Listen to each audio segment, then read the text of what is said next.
hinihintay nyo? Mag-subscribe na kayo, like and follow nyo na rin itong ating Facebook page para makuha nyo yung pinakamalaking discount na ibibigay sa atin ng bawat shop or warehouse na pinupuntahan natin. At syempre, para maging updated din kayo sa lahat ng video or sa lahat ng mga i-upload natin. So tara na guys, simulan na natin to. Dahil sobrang excited na akong ipakita, ipaalam sa inyo kung ano-ano yung meron at kung magkano yung bawat presyo ng mga e-bike dito sa warehouse ng EasyGo. So dyan lang kayo guys, tutok lang kayo. Samahan nyo ako today.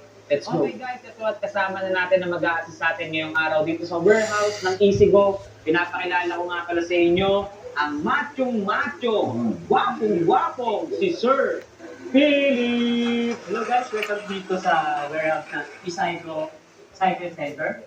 And ipapakita namin yung mga stock naming e-bike and mga model nito.